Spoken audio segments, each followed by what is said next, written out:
Judy was boring. Hello. Then Judy discovered ChumbaCasino.com. It's my little escape. Now Judy's the life of the party. Oh, baby, mama's bringing home the bacon. Whoa, take it easy, Judy. The Chumba life is for everybody. So go to ChumbaCasino.com and play over 100 casino-style games. Join today and play for free for your chance to redeem some serious prizes. ChumbaCasino.com. No purchase necessary. Void where prohibited by law. 18 plus terms and conditions apply. See website for details. Hello, it is Ryan, and I was on a flight the other day playing one of my favorite social spin slot games on ChumbaCasino.com. I looked over at the person sitting next to me, and you know what they were doing? They were also playing Chumba Casino. Coincidence? I think not. Everybody's loving having fun with it. Chumba Casino is home to hundreds of casino-style games that you can play for free anytime, anywhere, even at 30,000 feet. So sign up now at ChumbaCasino.com to claim your free welcome bonus. That's ChumbaCasino.com and live the Chumba life. No purchase necessary. VGW. Void where prohibited by law. See terms and conditions. 18 plus. From Hollywood, it's time now for... Johnny Dollar. Barney Wilson here. All right, Mr. Wilson, I'm braced. Rub it in. Well, you were a little overconfident. Overconfident? Let's face it, I made a jerk of myself. After I apologize to you, I've got to crawl out there and apologize to Mrs. Markey. I wouldn't be too hasty about it. I've been putting it off for the last 2 hours. After the way I talked to her, I'd rather walk into a cage of lions than face her again.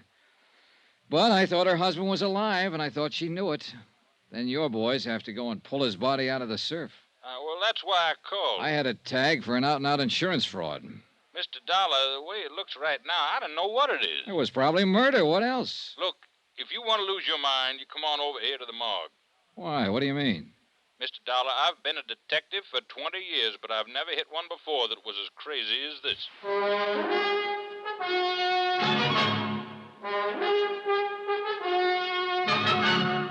Tonight and every weekday night, Bob Bailey in the transcribed adventures of the man with the action-packed expense account, America's fabulous freelance insurance investigator. Yours truly, Johnny Dollar.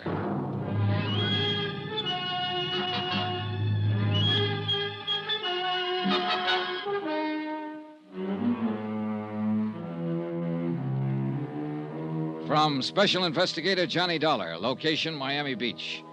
To the Home Office, Delta Liability, Hartford, Connecticut.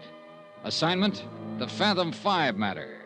It happened to involve a $75,000 insurance policy. Item 17, $1.60, taxi from my hotel to the county morgue. I couldn't figure what Wilson meant. When the cruiser Fathom-Five burned and sank and William Markey's body wasn't found, I thought I'd spotted an attempted insurance swindle. I'd even warned Mrs. Markey not to try to file a claim. And then, a few hours ago, Markey's drowned body had been washed up on the beach. Wilson should be happy. He'd been proven right. But instead, he'd sounded more mixed up and uncertain than he'd been before.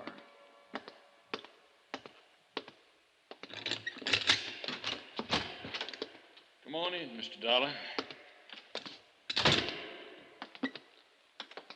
You know, you don't pick the pleasantest places in the world to hold conferences. I thought you might want to take a look at him. Though I'll be eternally blasted if I know what anybody could tell by looking. Well, there's the lad who's given us all the trouble, Mr. Dollar. William Markey, number 423. I never thought I'd see him here. I told Mrs. Markey that the only thing that would convince me he wasn't alive would be to see his body. All right, I'm convinced. And I'll never try to outguess an ocean current again. Everything seemed to add up to... Oh, now, wait a minute. I wondered how long it'd be before you noticed. Doesn't make sense. Like I said on the phone, this one is crazy. This was pulled out of the surf this morning? Right. And the cruiser sank 5 days ago. That's when Markey supposedly drowned. You're on the beam, Mr. Dollar. This body hasn't been in the ocean for 5 days. You win the 4-day trip to Bermuda and a complete new wardrobe. Have you had an autopsy? Doc Morgan just finished it 20 minutes ago. That's why I called you. Doc wouldn't stick around himself. You know, I think he went out to get drunk. How long does he think Markey has been dead? Not over 18 hours, since sometime last night. Looks like we were both right, for whatever good it is. He was alive after the sinking, just like you claimed, and now he's dead, just like I claimed. What was the cause of death? Drowning. Only you haven't heard the real crazy part yet. Why? What do you mean? You remember we found one of his shoes washed in a couple of days ago? Yeah? The body was wearing 2 shoes when they pulled it out. They always make one slip, don't they? A couple in this case. Huh? It's the second one that nearly pushed Doc Morgan off his rocket. What second one? Marky was drowned, all right, but not in the ocean. Huh? It was fresh water in his lungs, not seawater. Was Morgan sure? Swore by it, and men at it. That's what threw him. Yeah, I imagine. When you get an 18-hour test on a man who's supposed to have been dead for 5 days and find fresh water when it ought to be salt. Well, I guess the late Mr. Markey can't tell us much of anything else. So, where do we go from here, Mr. Dollar? Good question.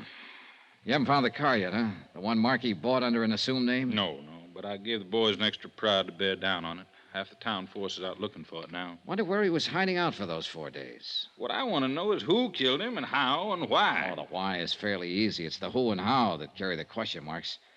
That fingerprint ID was certain, huh? There's not the slightest doubt of what this is, William Markey. Oh, you're looking for an easy way out, Mr. Dollar. Yeah, I guess I am at that. Well, then it looks like our number one is the lad you've been after all along. Young Danny Haynes, huh? What do you say we go and have a talk with him?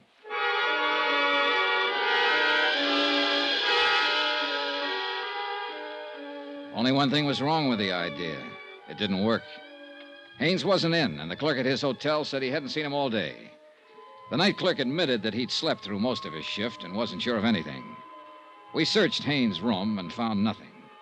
So for the moment, we left it at that. Wilson put a stake out in the hotel and went back to his office. I went to my hotel and waited.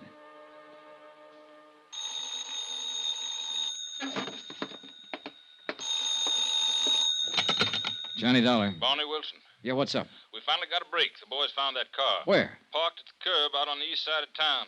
May have been abandoned there, or it may be where Markey was hiding out. It's in front of an apartment house. Have they checked through it yet? No, they haven't touched it. I'm leaving to go out there now. Want me to swing by and pick you up? If you don't, I'll sue you. I'll meet you out in front of the hotel.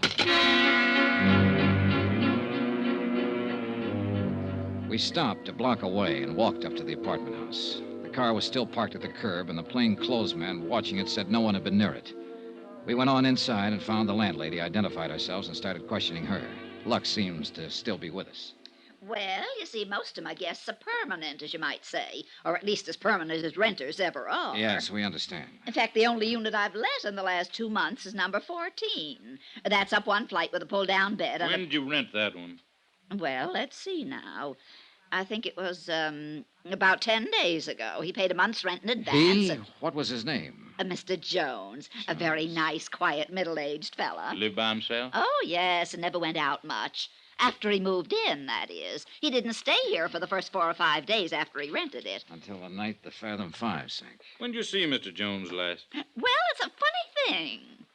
He went out yesterday evening and he didn't come back at all. What kind of a car did he drive? Oh, good heavens, I don't know.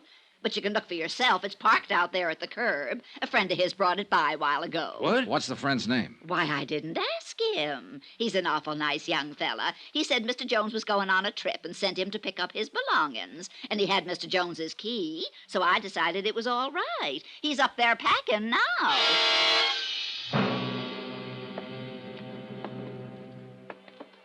12, 13. It's next door down there. Better take it easy. It's hard to tell what to expect. Right.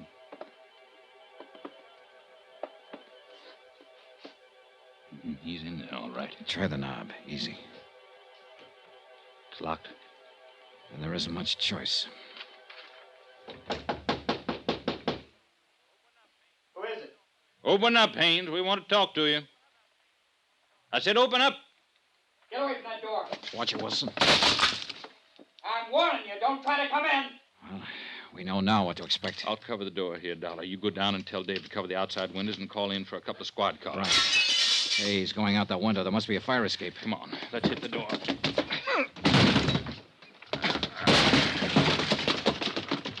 There he is, at the bottom of the fire escape. Hold it, Haynes! Stay back! All right, Haynes, it's up to you. Throw down that gun or I'll drop you. I'm sorry, kid. He's down. Yeah. That second shot was dead center. I know. I tried to hold low on him, but it jumped up on me. Well, he said he'd die for her if it came to that. It came to that.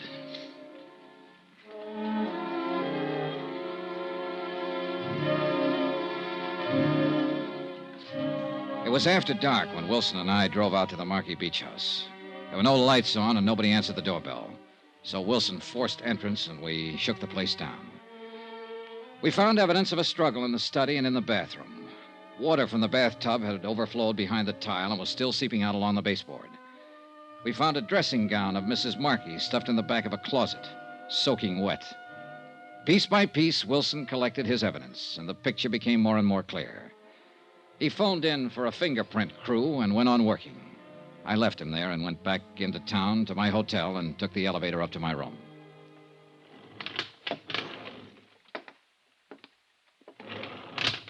Mr. Dollar, What are you doing here? waiting for you. They've got extras out. They say the police shot Danny Haynes. I thought maybe you could tell me what it's all about. Sure. And what you mostly want to know is how much he talked before he died. Isn't that it, Mrs. Markey? I don't know what you mean. Then go on out to your house and ask Wilson. He's out there with a fingerprint crew. And I imagine he can tell you anything you want to know by now. I slipped up last night. I thought it was Haynes who came to your door. But it wasn't. It was your husband. And you told him to come back later. Then when I left, you called Haynes and had him come over. If he said that, he lied. I even gave you the idea for it myself. When I said the only thing that could convince me your husband wasn't alive would be to see his dead body. So you talked Haynes into helping you provide the evidence I said I'd have to have. My husband's body was found in the ocean. They told me that this evening. Yeah, but he didn't die there. He was drowned in the bathtub at your house, and you and Haynes did it. You're out of your mind. Danny Haynes was lying. Then go tell Wilson. It's his job now, not mine. Maybe you'll be able to convince him, but I doubt it. And I'm pretty sure you won't be able to convince a jury. You think not. I'll get the best lawyer money can buy. Yeah, you do that, Mrs. Markey, but don't plan on using any of that insurance money for it. Why not? Because there won't be any. That policy was already void when you and Haynes killed your husband last night. What? An attempted fraud cancels a policy the minute it's committed. In other words, Mrs. Markey, 5 days ago when your husband sank the Fathom-Five and tried to play dead. I don't believe it. You've lost out all the way around, Mrs. Markey. Your husband, your boyfriend, your insurance claim. And now you stand a pretty good chance of losing your life. A 4-time loser. That's really a record.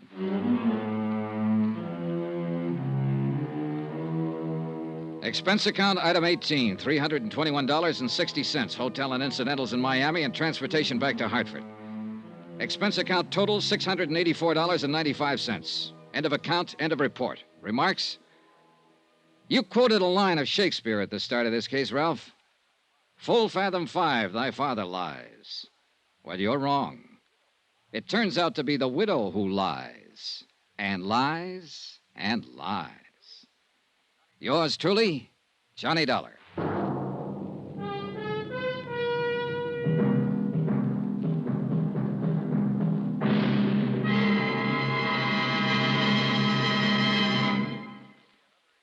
Remember, there'll be another exciting story of yours truly, Johnny Dollar, beginning next Monday night. Next week. Well, if I'd minded my own business, I wouldn't have heard the girl beg for help. And from that point on, I needed help. Join us, won't you? Yours truly, Johnny Dollar.